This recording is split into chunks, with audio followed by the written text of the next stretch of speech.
अस्सलाम वालेकुम मेरे पाकिस्तानियों। आज जो मैं आपका मेरा वीलॉग है बहुत ही स्पेशल है। आज स्पेशल क्यों है? आज मैं आपको वीलॉग बना रही हूँ ईद मिलादुन नबी के मौके पे। आप सबको ईद मिलादुन नबी बहुत मुबारक हो। और ईद मिलादुन नबी का जो देखिए, हम हमेशा से बचपन से ईद मिलादुन नबी मनाते भी आ रहे हैं, सुनते भी आ रहे हैं। रसूल पाक सल्लल्लाहु अलैहि वसल्लम से हम बहुत मोहब्बत करते हैं, तमाम अवाम मुसलमान। लेकिन आज अभी जो खान साहब ने एक नया तरीका शुरू किया, खान साहब ने जिस तरह ईद मिलादुन नबी मनाने का तरीका शुरू किया, जैसे उसको गवर्नमेंट की सतह पे मनाया गया, जैसे हम 14 अगस्त मनाते हैं, बाकी चीज़ें मनाते हैं, तो इस तरीके से उन्होंने स्पेशली मनाना शुरू किया। अच्छा, शुरू में आ रहा था कि जी मनाना शुरू कर रहे हैं, कोई लोगों के माइंड में आता है कि जी ये बिद्दत शुरू हो रही है क्या, लेकिन इतनी खूबसूरत आज की एक तकरीब हुई जो F9 पार्क में, जिसमें खान साहब आए, वो यानी मैं आपको पूरा हमें पता चल गया कि ईद मिलादुन नबी हमें मनाना कैसे चाहिए। मुझे बहुत अच्छा लगा। हम ईद मिलादुन नबी मनाते हैं, सब अकीदत से मनाते हैं, प्यार करते हैं, मोहब्बत करते हैं अपने नबी पाक सल्लल्लाहु अलैहि वसल्लम से। और लेकिन आज की जो तकरीब थी, मैं उसके हवाले से आपको बताऊंगी कि क्या किस तरीके से मनाएगी। खान साहब का स्पेशली था, एक ये भी था, खान साहब ने सब अपने वर्कर्स को, सब पार्टी के लोगों को कहा था कि ये महीना जो है ईद मिलादुन नबी आप मनाएं और पूरा महीना इसके बारे में तकरीबात करें। तकरीबात का मतलब ये हरगिज़ सिर्फ नहीं है कि सिर्फ आप माशाल्लाह आप नातें पढ़ें, बातें करें, लेकिन इसका जो रीज़न है जो करने का, वो ये है कि रसूल पाक की ज़िंदगी के बारे में बात करें, सीरत नबी के बारे में बात करें और सीरत नबी से सीखने की कोशिश करें। तो आज माशाल्लाह हमारा F9 पार्क में बहुत सारे लोग आए और जैसे खान साहब भी थे और सबका एक इश्तियाक था उनको देखने का भी और उनकी बात सुनने का भी। और फिर आज एक मौका भी, बहुत खूबसूरत दिन था और उसके हवाले से बहुत सारी बातें हुई। कुछ मेरे इसमें व्यूज़ भी आप सुन लें। यानी जिस तरह हुकूमती सतह पे मनाई गई, जब खान साहब ने शुरू की ना, अपनी हुकूमत में शुरू की, क्योंकि खान साहब ने ही शुरू किया। हम हजूर पाक सल्लल्लाहु अलैहि वसल्लम का नाम भी लेते हैं, उनसे मोहब्बत भी करते हैं, लेकिन जैसे हुकूमती सतह पे उनके बारे में कहा गया, उनकी हुकूमती सतह पे जिस तरह खान साहब ने उनको पूरी दुनिया में उनका नाम बुलंद किया, जैसे खान साहब ने इस्लामोफोबिया पे बात की, उन्होंने दुनिया को बताया कि हमें तकलीफ होती है जब हमारे हजूर पाक के खिलाफ में बात की जाती है। इसी तरह खान साहब ने ये जो दिन मनाया जा रहा है, ये हुकूमती सतह पे मनाया। इससे पहले कब देखिए, हम 14 अगस्त मनाते हैं, हम कितने दिन मनाते हैं, हम अपनी टीचर्स डे मना रहे हैं, फादर्स डे मना रहे हैं, लेकिन हम ईद मिलादुन नबी उस तरीके से नहीं मनाते हैं, तो मनाते थे। तो ये तो एक बहुत ही मतलब ज़बरदस्त खान साहब का था। और आज भी देखिए खान साहब हुकूमत में नहीं है, लेकिन खान साहब ने कहा कि ईद मिलादुन नबी उसी तरीके से मनाया जाएगा और हम बहुत खुश हैं इस बात पे, क्योंकि मनाने का मकसद क्या है, हमें उनके बारे में पता चलता है, उनकी सीरत के बारे में, उनकी लीडर, सबसे बड़ी बात जो उनकी लीडरशिप क्वालिटीज़ के बारे में पता चलता है कि लीडर, उन्होंने कैसे लोगों को लीडर बनाया और कैसे फिर उसके बाद एक आम सा कबीला उसने दुनिया पे हुकूमत की। ये बहुत बड़ी बात है, यकीन करें, ये हमें किसी ने इस्लामियात की किताबों में भी नहीं बताया, किसी ने नहीं। कुछ लोगों ने गवर्नमेंट के हवाले से बात की, तो मैं तो यही कहा कि देखें, गवर्नमेंट आज तो मौका जो है दूसरा है, लेकिन गवर्नमेंट जो ये काम कर रही है, मतलब एक बंदा जिसको आपने निकाल दिया, जो इस वक्त एक स्ट्रगल में है, लेकिन वो ईद मिलादुन नबी किस तरीके से मना रहा है, और हमारी गवर्नमेंट देख लें वो क्या इस वक्त कर रही है, खंदकें खोद रही है और क्या कर रही है। तो ये सुन, ये होता है लीडर और ये होता है अवाम को फतह करना। ये इनका ख्याल है, हम इस तरह फतह कर लेंगे, राना सनाउल्लाह समझ रहे हैं, हम इस तरह रोक लेंगे। अवाम की ताकत को कोई नहीं रोक सकता। इस वक्त अवाम का जो सैलाब है ना, इसकी ताकत कोई की तरह इलेक्शन कराएं, फ्री एंड फेयर इलेक्शन कराएं, यही इसका हल है सिर्फ इस मसले का, और कोई हल नहीं। ये इम्पोर्टेंट हुकूमत के लिए मेरा पैगाम है, आप जो मर्जी कर लें, आप फतह खोद लें, आप बुलेट्स मंगा लें, ड्रोन मंगा लिए, इतनी जबरदस्त तैयारी कर ली, जैसे पता नहीं आप अवाम। तो ये सारी चीज़ें हुई। फिर ईद मिलादुन नबी पे जो मैं आपको बताती हूँ कि मनाने का तरीका, और आइंदा हमें इसी तरह मनाना चाहिए। जो मैंने इससे सबक सीखा, मैं आपको वो बता रही हूँ। क्योंकि हम लोग ज़्यादातर देखते हैं कि हम माशाल्लाह बड़ा अच्छा लगता है, नाते पढ़ते हैं, सब कुछ, लेकिन इसमें जो चीज़ें थी अहम, वो क्या थी कि सबसे पहले कुछ पैगामात सुनाए गए यूथ की तरफ से। लोगों ने अपने पैगाम दिए कि रसूल पाक की ज़िंदगी से हमें क्या सीखना है। तो एक बड़ा अच्छा, एक दो मुझे अच्छे लगे कि एक यंग सा एक लड़का था, तो उसने कहा कि मेरे अंदर हमारे अंदर बड़ी बेचैनी है, और हालांकि हम रसूलुल्लाह की जो हैं उम्मत से हैं, और उनका सब्र और बर्दाश्त जो था वो बहुत ज़बरदस्त था। और वो 3 पहलू थे उसके, जो चीज़ नापसंद हो उसको बर्दाश्त करना, जो पसंद हो उसका इंतज़ार करना, और अल्लाह के हुक्म के लिए डट जाना। कितनी खूबसूरत बात है, कितनी खूबसूरत बात है कि जो नापसंद हो उसको हमने बर्दाश्त भी करना है। ऐसा नहीं है कि और जो पसंद हो इंतज़ार, और लेकिन ये नहीं है कि बस सब्र हर वक्त करते रहना है, लेकिन अल्लाह का जहाँ हुक्म आ जाए उस पर आपने सब्र नहीं करते रहना, उस पर आपने डट जाना है। बहुत अच्छी बात मुझे लगी। अच्छा, इसके अलावा एक एक्ट्रेस थी, मुझे उनका नाम याद नहीं है, वो बिल्कुल उन्होंने अपना शोबिज़ छोड़ दिया और सारा कुछ, और अब उन्होंने बिल्कुल अपनी ज़िंदगी वक्फ कर दी है इस्लाम के लिए, अल्लाह के नाम के लिए। तो उन्होंने कहा कि मुझे किसी ने कहा कि तुमने हुजूर पाक का अखलाक किरदार कैसा था कि पूछा तो उन्होंने कहा कि तुमने कुरान नहीं देखा, तो कुरान नहीं पढ़ा। वो कहती है कि मुझे बड़ी शर्म आई कि मैंने पूरी दुनिया देख ली, दुनिया के बारे में जान लिया, लेकिन मैंने अपने रसूल पाक सल्लल्लाहु अलैहि वसल्लम के बारे में कुछ नहीं समझा। तो कहती है उन्होंने कहा कि जब मैंने अपनी ज़िंदगी को बदल दिया और फिर मैंने जब ज़िंदगी को बदला तो मैं अब 1000 गुना ज़्यादा पीस में हूँ, और ये दुनिया एक डिल्यूजन है और इसे धोखा ना खाएं। तो फिर इसके बाद आखिरी खुतबा सुनाया गया कि जो आखिरी खुतबा था हुजूर पाक का, यानी यकीन करें जब वो मैंने सुना, मैंने कई दफ़ा शायद पढ़ा होगा, लेकिन मैंने इस तरह किसी एक महफिल में, ईद मिलाद नबी की महफिल में कभी ये नहीं सुना। तो मेरी आंखों में आंसू थे कि बाकी हमें कितना बड़ा सबक दिया एक रसूलुल्लाह ने, कि अगर हम उस पर अमल करें कि किसी गोरे को काले पे, अरबी को अजमी पे कोई फोकियत हासिल नहीं है, सब मुसलमान हो। और वो सारी बातें ऐसे, वो जब वो बात हो रही थी तो वैसे दिल पे लग रही थी। तो बेसिकली मकसद क्या है, इस सारी बात का, कि आपका ईद मिलाद नबी का मकसद ये सिर्फ नहीं है, प्लीज़ आप, मैं आम लोगों को भी बताना चाह रही हूँ कि आप सिर्फ नाते पढ़ें, आप नात पढ़ें, नातें भी पढ़ी गई इसमें। नजब शराज ने नात पढ़ी, बड़ी खूबसूरत नातें पढ़ी, ताला साहब ने बड़ी अच्छी, ईसा खिलवी साहब ने बड़ी अच्छी नात पढ़ी, तो नातें भी पढ़ें, लेकिन असल मकसद जो ये है सीरत नबी के बारे में बात करें। आप सीरत नबी से सीखें और आप उसको अपनाएं, तो आपकी ज़िंदगी में क्या तब्दीली आएगी पता चलेगा। इसके बाद जो था, अब मैं आप खान साहब की आती हूँ स्पीच पे। खान साहब की स्पीच आज बहुत, यानी जो खान साहब की स्पीच होती है यूजुअली डिफरेंट होती है, आज बिल्कुल डिफरेंट थी। मैं हैरान होती हूँ उस शख्स पे कि क्या वो बंदा है, कि किस तरह उन्होंने हर चीज़ के बारे में उनका नॉलेज। तो उन्होंने जो शुरू किया, पहले तो वो बच्चों की तरह सबको बिठाते रहे, बैठो इधर बैठ जाओ, मैं अब आज डिफरेंट स्पीच कर रहा हूँ, मेरी बात और से सुनो।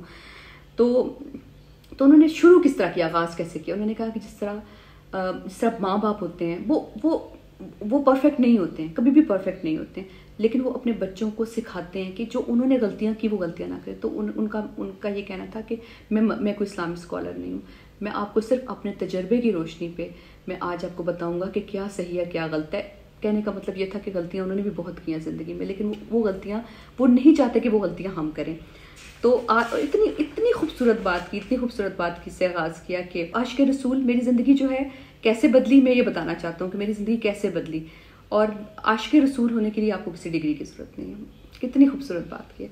तो अगर अल्लाह चाहे तो वो मोहब्बत दिलों में डाल देता है, तो वो, और जिसके दिल में मोहब्बत डाल दे वो खुशकिस्मत तरीन इंसान है। तो वो उन्होंने आगाज़ इससे किया। तो खान साहब ने शुरू किया कि उन्होंने कहा कि मैंने हर किस्म की ज़िंदगी देखी है, बहुत ग्लैमर देखा है अपनी लाइफ में। हमने खान साहब की ज़िंदगी खुद देखी है, खान साहब क्या हार्ट थ्रोब थे सब कुछ, लेकिन खान साहब की ज़िंदगी में एक तब्दीली आई, वो और ये तब्दीली कोई हमारी नज़रों के सामने आई है। खान साहब का जो एक क्रिज्मा था, सब कुछ था, और अब खान साहब किस तरह की, तो वो ये बात उन्होंने शुरू की कि तब्दीली आई, और किस तरह आई। जब सीरत नबी के बारे में पढ़ना शुरू किया, तो सबसे पहले उन्होंने शुरू किया कि जब हुजूर पाक सल्लल्लाहु अलैहि वसल्लम मदीना हिजरत करके आए तो 622 में, और 632 में 10 साल में वो पर्दा कर गए इस दुनिया से। तो इस 10 सालों में क्या हुआ, कि तारीख बदल गई, और एक जो कौम, जो बिल्कुल जिस कौम की कोई वैल्यू नहीं थी, एक आम सी कौम थी, एक तरफ मशरिक में मगरिब में दोनों तरफ सुपर पावर्स थी, तो वो कौम एक सुपर पावर, 10 सालों में वो कौम सुपर पावर बनी और उसने दुनिया की इमामत की। तो ऐसा क्या था, तो किस तरह हमारे नबी ने लोगों को तब्दील किया, कैसे लोगों को लीडर बनाया। तो और बड़ी अच्छी बात कि अल्लाह कभी उस कौम की हालत नहीं बदलता जो अपनी हालत खुद ना बदलना चाहे। तो इसमें उन्होंने शुरू किया, उन्होंने कहा सबसे पहले क्या था, हमारे नबी ने सबसे पहले इंसानों को आज़ाद किया, क्योंकि ग़ुलाम कभी भी कोई चीज़ ईजाद नहीं कर सकता। कितनी इंटरेस्टिंग बात है, ग़ुलाम सिर्फ कॉपी कर सकता है।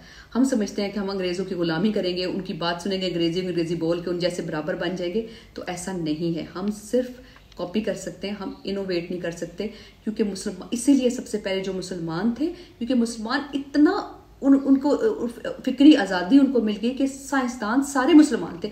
आप एक मिनट के लिए सोचें, क्यों थे मुसलमान, सारे लोग जो थे साइंसदान, इतने ज़्यादा मुसलमान शुरू थे। एक हमारा अरूज था मुसलमानों का, क्यों था, और इतनी जल्दी। ये बात तो यकीन करें मुझे भी अभी पता चल रही है, जो एक खान साहब ने जिस उस्ताद की तरह बताई है, पूरी कौम यकीनन उनके लिए ये नई बात है। तो इसके अलावा बात फिर खान साहब ने वही की, खौफ के बुत की बात की, कि खौफ का बुत, सबसे पहले आपने अपना खौफ का बुत तोड़ना है। तो कौन कौन से खौफ के बुत हैं? एक आपको अपनी मौत का होता है, एक ज़िल्लत का होता है, रिस्क का होता है। तो खान साहब ने कहा कि कितना इन लोगों ने मेरे पे गंदगी उछाली। कहते हैं कि मुझे वो खौफ हर एक को होता है, लेकिन इन लोगों ने मेरे पे कितनी गंदगी उछाली, और लेकिन जितनी अल्लाह ने मुझे पिछले 6 महीने में इज़्ज़त दी। तो इससे क्या पता चलता है? इससे पता चलता है कि इज़्ज़त और ज़िल्लत अल्लाह के हाथ में है, इस इंसान के हाथ में नहीं है। तो खौफ जो है, सबसे पहले हमारे नबी ने क्या किया? हमारे नबी ने इंसानों को आज़ाद किया। उसके बाद क्या था? Rule of law. Rule of law की बात की, बहुत डिटेल में उन्होंने रूल ऑफ लॉ की बात की कि अदल और इंसाफ का मतलब है रूल ऑफ लॉ। और रूल ऑफ लॉ कहाँ देखा? रूल ऑफ लॉ देखा वेस्टर्न कंट्रीज़ में, बरतानिया में। वो यानी पाकिस्तानी उन्होंने बताया कि जो एक 99.9% जिसमें रूल ऑफ लॉ जिस कंट्री में है वो स्विट्ज़रलैंड है, और जिसमें नाइजीरिया जो एक कंट्री है उसमें 7% है। तो नाइजीरिया जो है सबसे बड़ा तेल पैदा करने वाला मुल्क है, लेकिन आज उसकी हालत क्या है? क्योंकि वहाँ रूल ऑफ लॉ नहीं है। पाकिस्तान और सारी मुस्लिम कंट्रीज़, ये सब इन्फॉर्मेशन थी मेरे लिए भी नहीं, सारी मुस्लिम कंट्रीज़ जो हैं वो 20% से नीचे आ रही है और पाकिस्तान 10% से नीचे है। तो ये रूल ऑफ लॉ, यानी अफसोस होता है, दुख होता है, काश हमारे मुल्क में ये होता तो हमारा मुल्क कितना रिसोर्सफुल मुल्क है। बात वही उन्होंने की स्विट्ज़रलैंड की, कि स्विट्ज़रलैंड में तो कुछ भी नहीं है, वहाँ तो कुछ भी नहीं है। फिर उसके बाद खान साहब ने सिंगापुर की एग्जाम्पल दी कि सिंगापुर में एक ऐसा ईमानदार PM आया जिसने कानून की बालादस्ती कायम की। और सिंगापुर 60 की दहाई में सिंगापुर और पाकिस्तान ऑलमोस्ट एक जैसे थे, और आज सिंगापुर की जो है पर कैपिटा इनकम 60,000 तकरीबन है। फ़र्क देख लें तो फ़र्क क्या है? जहाँ बात वही आ जाती है कि जुल्म के कुफर का निज़ाम चल सकता है, जुल्म का नहीं चल सकता, ये वो वाली बात है। तो यानी अगर आप अपना रूल ऑफ लॉ ऊपर ले आएंगे तो बहुत सारा। और एक और बड़ी इंटरेस्टिंग बात थी खान साहब ने जो कही कि जो माशरा नबी की सीरत पे चलेगा, चाहे वो मुसलमान हो या नहीं हो, वो तरक्की करेगा, क्योंकि रसूलुल्लाह सल्लल्लाहु अलैहि वसल्लम वो रहमतुल लिल आलमीन हैं, वो रहमतुल लिल मुस्लिमीन नहीं हैं। बहुत इंपॉर्टेंट बात की। हम कहते हैं जनाब हम तो मुसलमान हैं, बस हम ही ज़बरदस्त हैं सारी बात, लेकिन जो भी सुन्नत पे चलेगा, चाहे वो मुसलमान है या नहीं है, वो तरक्की करेगा। आज मुझे जो हम कहते थे ना हमेशा कि तरक्की वो तो कर रहे हैं, हम तो मुसलमान हैं, हम तरक्की नहीं कर रहे, हम पीछे, तो ये उसकी वजह है। खान साहब ने इसकी वजह बता दी कि जो मुसलमान जो रसूल अल्लाह के हुक्म पे चलेगा वो तरक्की करेगा। तो ये बहुत ज़बरदस्त बात की। जो हमारा एक सवाल होता है तो वो सवाल का उन्होंने हमें जवाब दिया। तो और बहुत सारी बातें उन्होंने कही कि दुनिया की तारीख में पहली फलाई रियासत जो थी वो हमारे नबी ने उसका कॉन्सेप्ट दिया था कि उन्होंने कहा था कि यतीमों का, कमज़ोरों और बूढ़ों के लिए पेंशन मुकर्रर की और सबकी जिम्मेदारी ली। ये बात हमें किसी ने नहीं बताई इससे पहले। और ये फ़लाई रियासत कहाँ है? ये फ़लाई रियासत पाकिस्तान में नहीं है, ये बरतानिया में है, और ये बहुत सारी यूरोपियन कंट्रीज़ में ये फ़लाई रियासत है। तो ये फ़लाई रियासत का आगाज़ किया था मुसलमानों ने। और तो हमें बहुत ज़्यादा मतलब उन्होंने कहा कि हमने अब गौर व फिक्र कर रहा है कि हमने अपने मुल्क को अजीम मुल्क कैसे बनाना है, और कौमें कुर्बानियों से बनती हैं, दूसरों से भीख मांगने से नहीं। आज जो हम ये समझ रहे हैं कि हम भीख मांग के आगे बढ़ जाएंगे, और जो है हम किसी बड़ी मज़े की बात थी कि हम किसी को देखते हैं और किसी अंग्रेज़ को देखते हैं तो फ़ौरन इस पे गिर जाते हैं कि जी जो हमारी इम्पोर्टेड हुकूमत की उन्होंने बात की। तो इस तरह कौमें नहीं बनती। तो कौम जो बनती है, जो आज उन्होंने बात वही थी कि हमने रहमतुल लिल आलमीन अथॉरिटी बनाई, उसका क्या मकसद था? उसका मकसद बहुत गहरा था कि आप रिसर्च करेंगे हजूर पाक सल्लल्लाहु अलैहि वसल्लम की ज़िंदगी पे। अब देखेंगे बहुत सारी चीज़ें हैं जो हम पढ़ते हैं, हम मोहब्बत करते हैं, हम सब कुछ, लेकिन हमें बहुत सारी चीज़ें नहीं पता। तो हमें हमारे बच्चों को, या आज जो मैंने स्पीच सुनी तो मेरा दिल किया कि काश मेरे बच्चे वो स्पीच सुनते, मैं उनको बताती कि क्योंकि, और इतनी छोटी छोटी बात खान साहब ने की कि जैसे आजकल बच्चे मोबाइल से ख़राब हो रहे हैं। यानी किसी ने मेरे साथ एक खातून थी, उन्होंने कहा खान साहब को हर बात कैसे पता होती है, इस मोबाइल से तो हम इतने तंग हैं। तो उसका सब चीज़ों का हल क्या है? जो हमारे माशरे में ये फाशी फैल गई है या चीज़ें फैल गई, इसका हल सिर्फ सीरत नबी को पढ़ना है। इसलिए अथॉरिटी भी बनाई गई जो शायद ख़त्म हो चुकी है। इसके लिए सिंगल नेशनल करिकुलम भी बनाया गया, क्योंकि वो एक रूल ऑफ लॉ की बात कर रहे थे कि एक जैसा पाकिस्तान में फ़िलहाल एक जैसा होना तो बहुत मुश्किल है, लेकिन वो सारी चीज़ें हमारी जो डायरेक्शन थी वो इसकी तरफ थी, गरीब अमीर का फ़र्क ख़त्म करना और तालीम को आम करना जो हुजूर पाक सल्लल्लाहु अलैहि वसल्लम ने कहा था, और सबसे पहले सीरत नबी के बारे में असल मानों में जानना क्या। तो ये सारा आज की जो उनकी स्पीच थी, आज उसका पूरा ये था, खुलासा था। बहुत लंबी स्पीच थी और बहुत खूबसूरत स्पीच थी, बहुत सारी चीज़ें जो भी रह गई हैं जो मैं बात करना चाह रही थी। तो बेसिकली हमने सीखा क्या? हमने सीखा ये, इस सारे आज के दिन से सीखा ये कि हमने एक तो ये कि ईद मिलादुन नबी मनाना कैसे। ईद मिलादुन नबी सिर्फ नातें पढ़ना नहीं है, प्लीज़ मैं सब मुसलमानों से कहूँगी ईद मिलादुन नबी पे आखिरी खुतबा पढ़ें, ईद मिलाद नबी पे अहादीस पढ़ें जो, और ये जो सीरत नबी के बारे में बात करें, जैसे कुछ लोगों ने बात की, बड़ी प्यारी बातें की, तो वो आप उनकी ज़िंदगी के बारे में जानें, सीरत नबी के बारे में अपने बच्चों को बताएं। अगर हम चाहते हैं कि हमारी कौम आज़ाद हो, ग़ुलामी से निकले, तो हमें ये सब कुछ करना होगा। बहुत शुक्रिया।